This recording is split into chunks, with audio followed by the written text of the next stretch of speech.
But in 2012, after I sold that other company, my wife and I are sitting there, and I'm too young to retire, so we said, nobody's doing anything to advance this technology. So I put together a wish list. I finally had the money, and I could do it, and I could build the technology I wanted. And so in 2012, we built out the BrainTap, and I started helping doctors create what I called brain wellness or brain fitness in their practice. Behind the practice. Welcome to this week's episode of Behind the Practice. I'm Katie Brinkley, and today we are so fortunate to be sitting down with Patrick Porter. Patrick, thank you for joining me on the podcast today. It's great to be here. Thanks for having me. Well, and there's so many ways that we can take this conversation. I'm really excited to talk to you about BrainTap, but before we even dive into what that is, you've had quite a transformation over the past year. I know that you recently lost 60 pounds. Yep.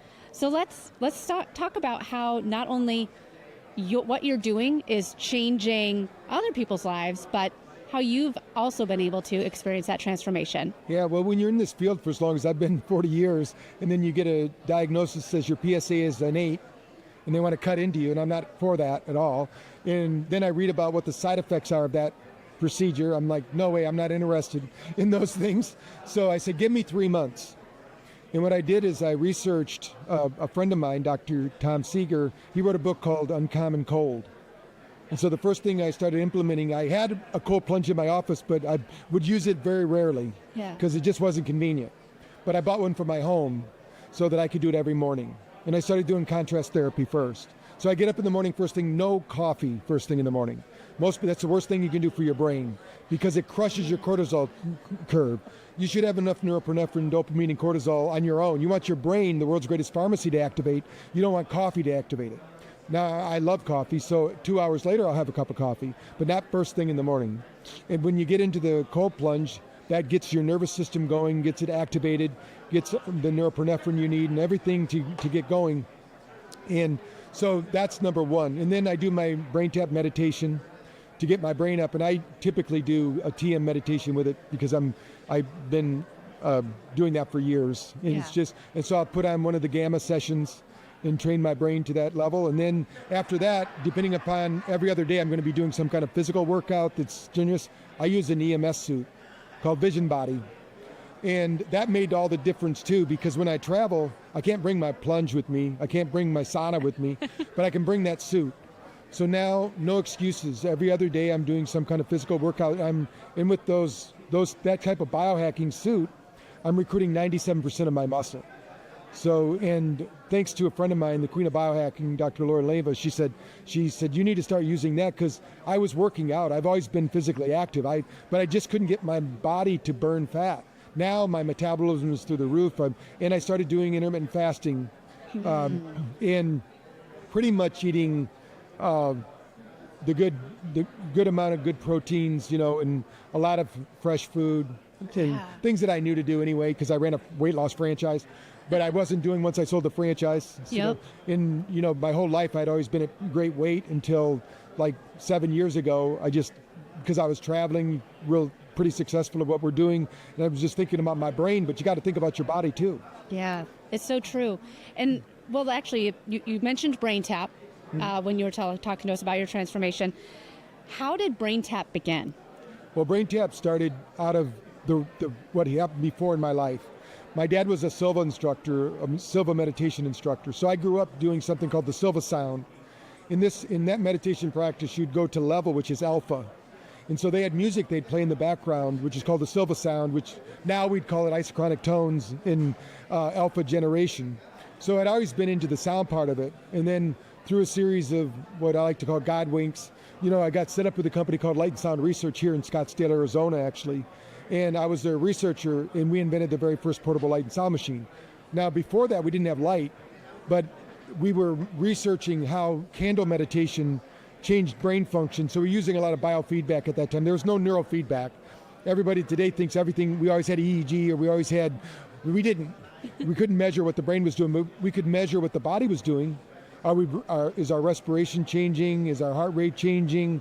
Is our skin temperature changing? These are all things that tell us whether they're in fight or flight or in parasympathetic. So I was hired as their researcher. I went to school first for electronics, but because of helping my dad with the seminars and things like that, we would I got a lot into psychology. Then I got a degree in psychology. Yeah. I'm a doctor of psychology. In that process, we want to know, how can we send something home with our clients? Because especially in my business of addiction therapy and things like that, they only see me for an hour a week. What are they doing all the rest of the time? So there's a lot of hours like that. So we had a big machine. It was called a Sills. It was $10,000. This was back in the 80s. So, but nobody can afford that. Back then, 10,000, like 30,000 today. And so they built a little prototype, and I started providing that to my clients. And it blew up into getting an award at the Consumer Electronics Show and all this. But think of it like the old stereos where you'd stack things on top of each other. There's a lot of wires. But in 2012, after I sold that other company, my wife and I are sitting there, and I'm too young to retire. So we said, nobody's doing anything to advance this technology. So I put together a wish list. I finally had the money, and I could do it, and I could build the technology I wanted. And so in 2012, we built out the BrainTap, and I started helping doctors create what I called brain wellness or brain fitness in their practice. Yeah. And we still keep evolving it. We're on the 6th generation of it. The next unit that comes out is going to be a version 2, because we have some really major upgrades coming. So for people who maybe that are listening right now, they're like, I'm kind of familiar with BrainTap, or maybe they've never heard of BrainTap. Just explain how it helps someone's nervous system. Okay.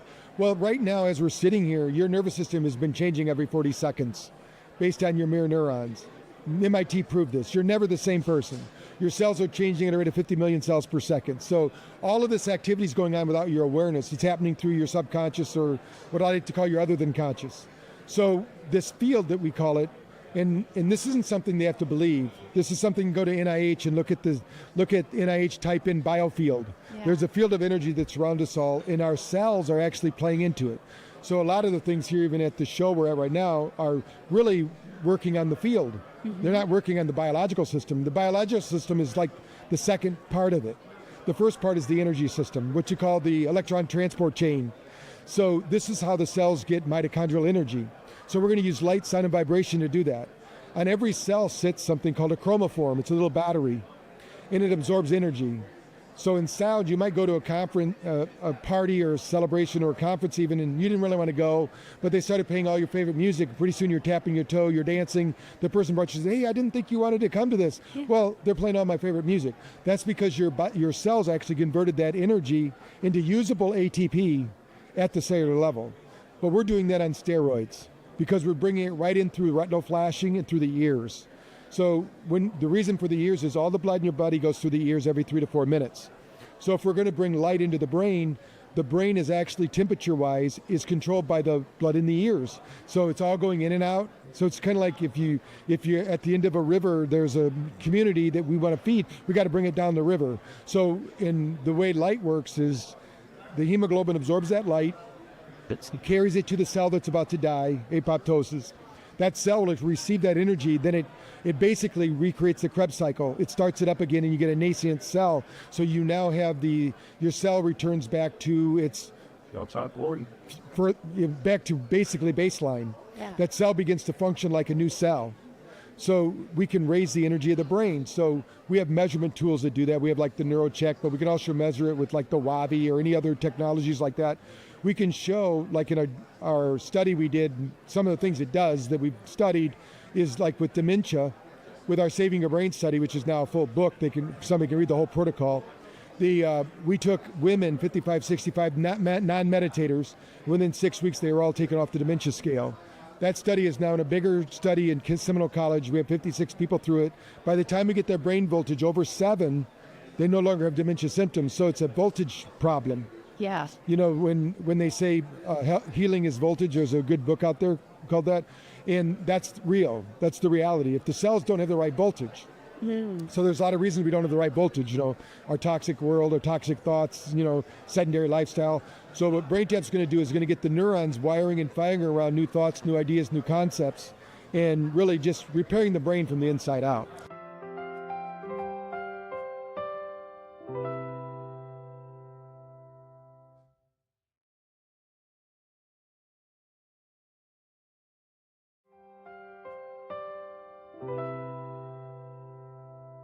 So glad that you brought up some of the research that's happened with BrainTap. And it's been researched over 72 times. Yes.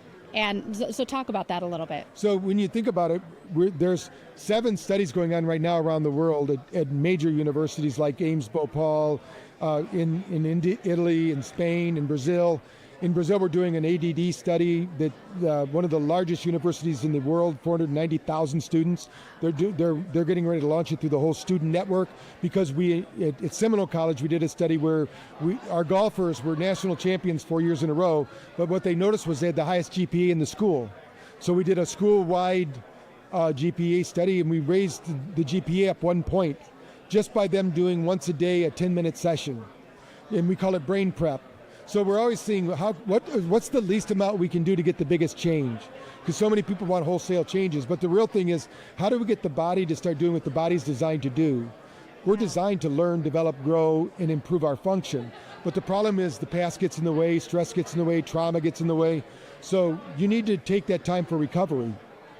So we do a lot with sports. If they go onto BrainTapSports.com, there's a section in there that has Tom Brady's group, the TBRX, because Tom Brady's one of the big users of BrainTap, because of recovery. We're gonna stress our body out. We're gonna stress our brain out.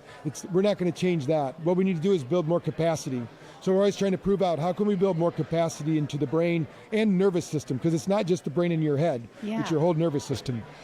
I mean, the golf study, that's probably was pretty mind-blowing. Yes. What's another study that you saw that really was it surprised you? Well, the Saving Your Brain study surprised us, but the one we did in Brazil where we went against opioids. Oh, yeah, so, talk about that. The technology was actually designed for pain clinics first, because we were using skin temperature and respiration. When people are in pain, when you're in a high stress state, you have more pain. So if we could teach people through biofeedback how to reduce their body stress, they would reduce their pain meds. But then opioids came out. So we were functioning in the Unisol labs in Brazil, this large university. We did a study, because most people don't realize opioids are approved for 4 weeks of use. If you use them over 4 weeks, you're abusing. And I have a saying, you can't have the pill without the skill. A friend of mine, Joe Quita-Handa, told me that. And so what we did is we said, okay, they wouldn't let us do it without opioids. Yeah. So everybody in the study took opioids for 4 weeks. At the end of 4 weeks, our group, we said, okay, you're off opioids, you're going to start doing BrainTap. Now, they did BrainTap while they were on the opioid. So they were learning the skill of the pill, because the pill was just teaching the body what to do. Our group, after 4 weeks, never took another opioid. The other group, after 6 months, is still taking opioids, because their brain got dependent upon the pill. It didn't learn the skill that the pill was trying to provide.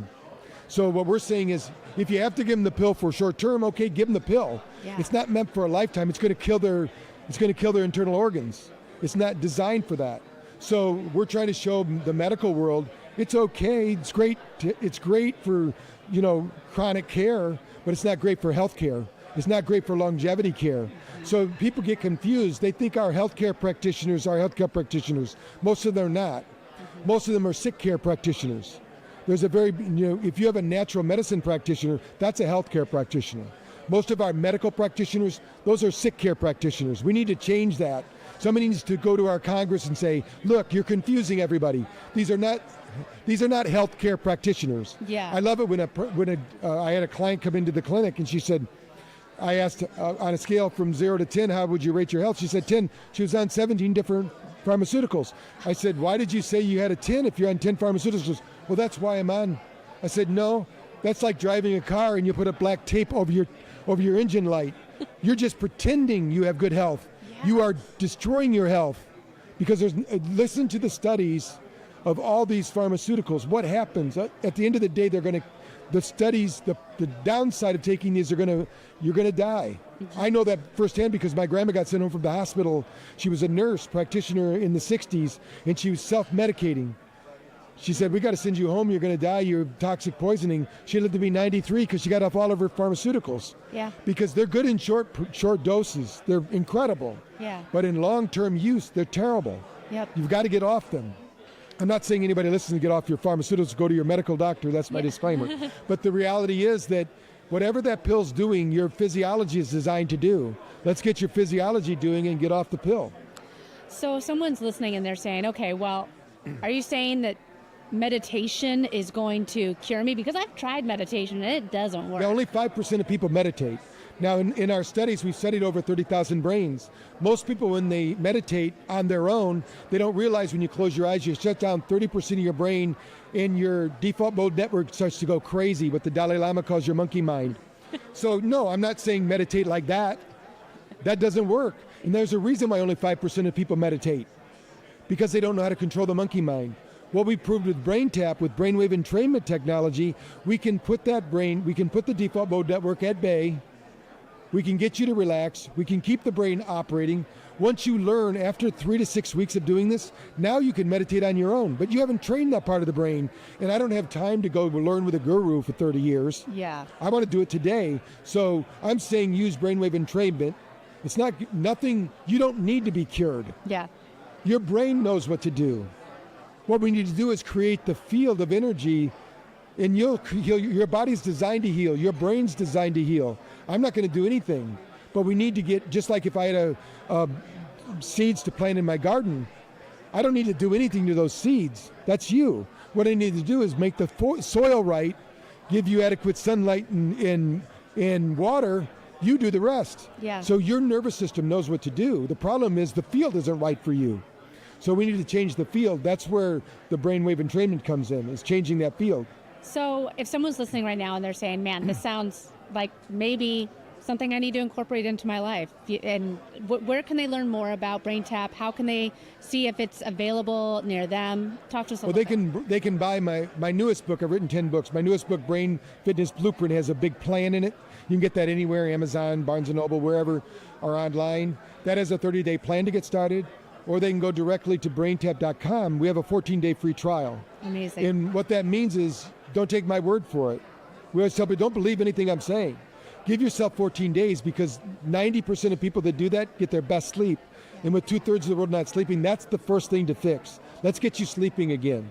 Once you start sleeping, then you can look and buy the headset. But you can start right now with your own earbuds, your own phone, 14 days free. If you don't like it, just cancel it within 14 days. Our audience, we have 120,000 users, and we only have less than 1% of the people that ever quit, and they use it 27 times a month because they're getting use out of it. They're getting a benefit from it, but you'll never know until you go there and try it. So what I say is suspend your disbelief long enough to get over to BrainTap.com, download the free app, doesn't cost you anything, and then just try it for yourself. And if you could measure your sleep, that's where the real magic happens. So let's get you sleeping again, and then you can start improving everything else. Oh, I love it. This has been such a great conversation. I can't thank you enough for joining me on the show today. I'd love to have you come on again, and I feel like we just saw the tip of the iceberg of everything. Yeah. So thank you reach again. Out. Thank you. Thank you. Behind the Practice is produced by Next Step Social and Podcasting and hosted by Katie Brinkley and Sean Quintero. A special thank you to our guests today. This episode was recorded live at the Boston BioLife Functional Longevity Summit. A special thank you to the team that helped make this podcast happen.